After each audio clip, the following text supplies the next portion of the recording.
Who am I? Who is Judge Joanne? As she already said, Ray gave me a great introduction. I'm a dance choreographer first.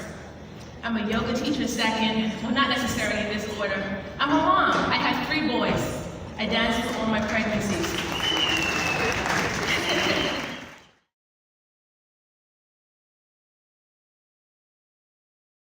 As dancers, we have big egos. And the ego is what feeds us, it's what propels us on stage, it's what kind of makes us feel like we really want to perform.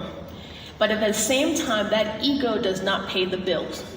So when it comes to actually figuring out where is the business of dance, we need to realize that this whole thing about Facebook likes and exposure does not go into our bank account.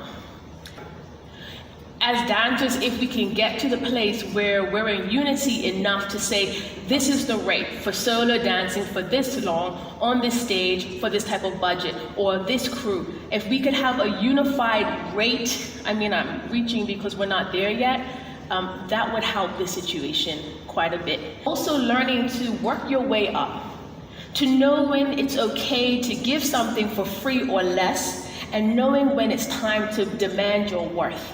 Also planning ahead. If we know as dancers that there might not be as much work in January, then way back in May, we're planning to save up until that point. I've said for so long, there are so many untapped resources for dance.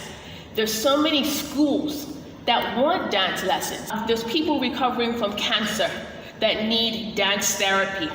There are kids that can't sit still in school that need dance as a way to kind of get that energy out. There's people, older people in rest homes that need that, etc., etc. But we are only thinking about social media. So thinking about where those untapped niches are that actually don't look that exciting for Instagram or Facebook or any Instagram stories, but actually pay. And there are grants available. Basically, guys, there's free money out there that organizations and people want to give to us who are creatives.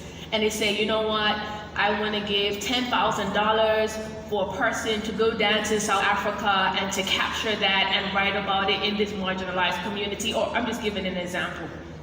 But in order to get that free money, we gotta know how to actually express ourselves in writing. We gotta be able to have the ideas to say, oh yeah, my own idea is confused with this organization's idea this way. Understanding how we work, how our bodies, how our minds work as dancers, and using that to our advantage through formal education, I would say never stop learning. Go for those writing programs, go for those copyright programs, go for business, find out more about the law, do things like that, because not only does it allow us to express ourselves better, it gives us more ideas. It allows us to understand what the purpose of a contract is, what all those big words in the contract mean so that I don't miss something and then I don't get what's due me.